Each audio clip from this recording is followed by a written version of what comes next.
नमस्कार बंधुगण बंधु माने आपण मानकु आज ज्योतिष कार्यक्रम को स्वागत। आज ज्योतिष कार्यक्रमटी मिथुन राशि व्यक्ति विशेष मानक पई बहुत गुरुत्वपूर्ण अटे, बहुत ही खास अटे। कारण मिथुन राशि व्यक्ति विशेष मानकर जीवन एही सूर्य पराग परठारु संपूर्ण रूप से बदलिबाकु जाउअछि। कारण ग्रह नक्षत्र मानकर चलन रे गोटे बहुत बड़ परिवर्तन हेबाकु जाउअछि। शनि निजर राशि परिवर्तन करने जाउछंती। शनि कुंभ राशि रु बाहरी मीन राशि को चलन करने जाउछंती, जहा द्वारा आपणकर जीवन रे किछि बड़ हेबाकु जाउअछि। एही सूर्य पराग ठारू आपणक जीवन रे कौन सबु बड़ परिवर्तन हेबार अछि, एहा पूर्वरु जदि आपण मानकर भी मिथुन राशि होइथाए तेबे भिडियोटी को स्किप न करी थरे मात्र शेष पर्यंत निश्चिंत देखंतु एवं भिडियोटी को गोटे लाइक करी चैनल टी को सब्सक्राइब कर दियंतु। आपण जदि ईश्वर को सच्चा हृदय रे भक्ति करुथांती, विश्वास करुथांती, तेबे भक्ति एवं श्रद्धार सहित कमेंट बॉक्स रे जय श्री शनिदेव अवश्य लिखि दियंतु। तेबे बंधु माने आसंतु आरंभ करिबा आजिर ही कार्यक्रम, जहा कि जन्म राशि एवं चंद्र राशि उपरे आधारित अटे। तो बंधु माने 2025 29 मार्च शनिदेव जेतेबेले कुंभ राशि रु बाहरी मीन राशि को प्रवेश करिवे, तो मिथुन राशि रो दशम भाव को शनिदेव प्रवेश करिवे। तेबे बंधु माने दशम भावटी होइथाए क्यारियर रो भाव, आपनकर कार्य क्षेत्र रो भाव, आपनकर चाकरी रो भाव। तो शनिदेव मिथुन राशि रे अष्टम एवं नवम भावर अधिपति होई आपनक कुंडली दशम भाव रे विराजमान करिवे एवं शनिकर दृष्टि आपनकर द्वादश चतुर्थ भाव एवं सप्तम भाव उपरे रहिब।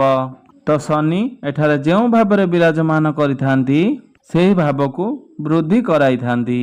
दशम भावटी जेहेतु आपनकर कार्य क्षेत्र भाव, आपनकर क्यारियर भाव, ताहले निश्चिंत भाव रे आपनकर कार्य क्षेत्र रे ग्रोथ आसीबो।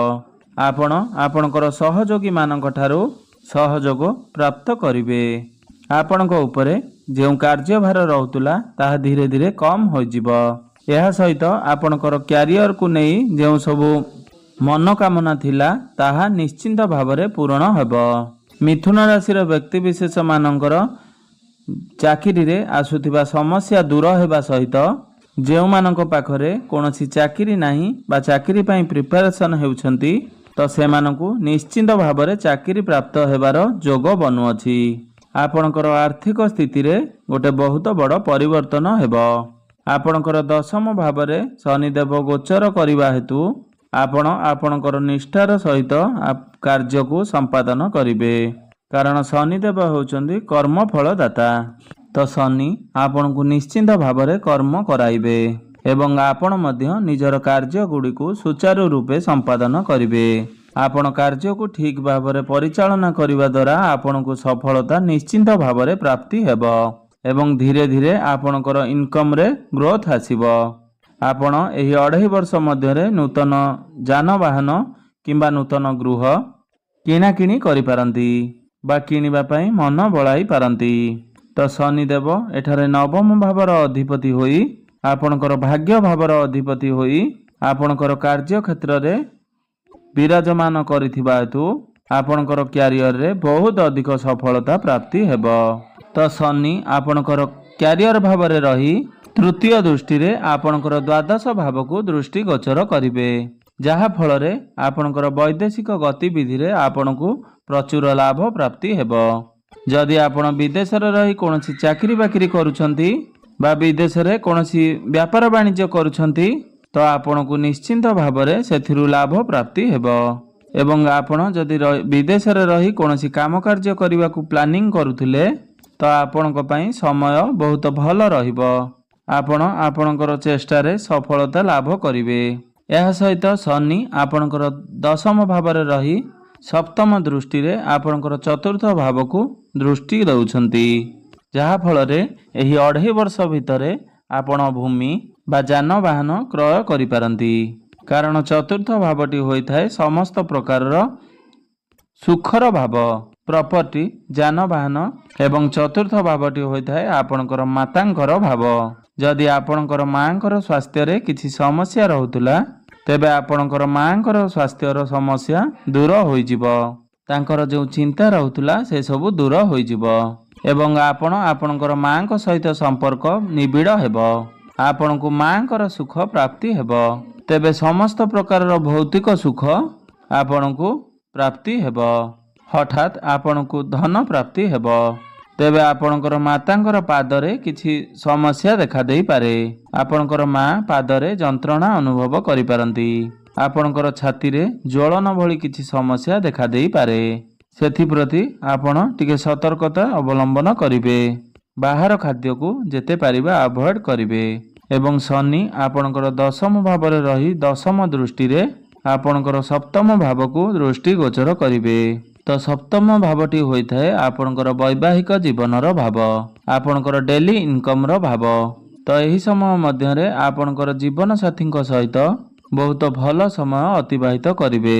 आपण दुई जनक मध्य अंडरस्टैंडिंग ठीक रहिबो। आपणकर वैवाहिक जीवन सुखमय हेबो। आपण आपणकर व्यापार वाणिज्य रे निष्ठार सहित कार्य करिवे, जहा फल रे आपणकर व्यापार वाणिज्य रे उन्नति आसीबो। कर्मर कारक ग्रह शनि देव आपणकर दशम भाव रे बा आपणकर कार्य क्षेत्र रे रहिबा द्वारा आपणक उपरे किछि नकारात्मक प्रभाव मध्य रहिबो। तो यही 2.5 वर्ष मध्य मिथुन राशि व्यक्ति विशेष मानकर जीवन रे आपणकर पितांक सहित किछिटा भूल बुझावणा देखा देई पारे। आपणकर बिजनेस रे अधिक समय देबा फल रे परिवारंकर लोकंक सहित आपण समय आदौ देई परिबे नाही, जहा फल रे आपणकर परिवारंकर सदस्य सहित विशेष करी आपणकर जीवन साथी सहित आपणकर किछिटा भूल बुझावणा होई पारे।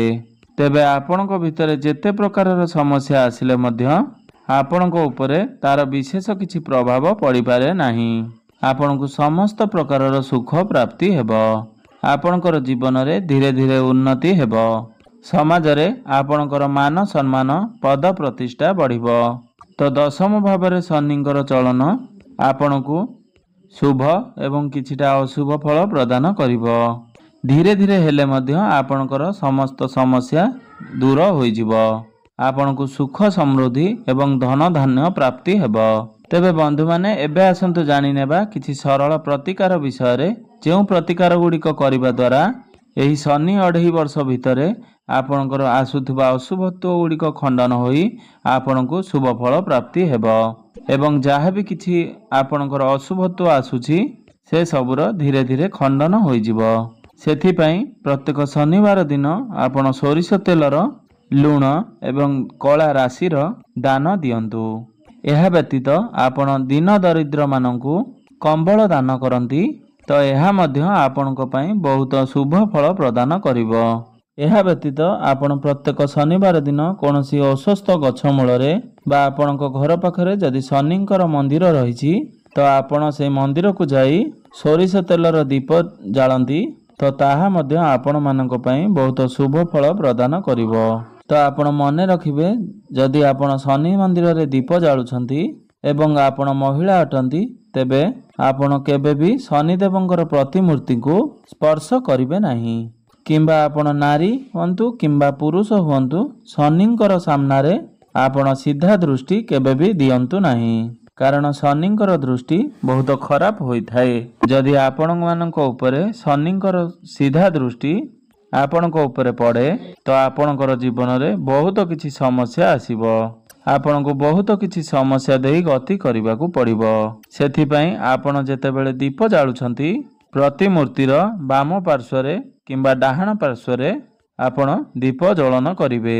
शनिदेवंकर प्रतिमार सम्मुखरे केबे भी आपण छिड़ा हेबे नाही।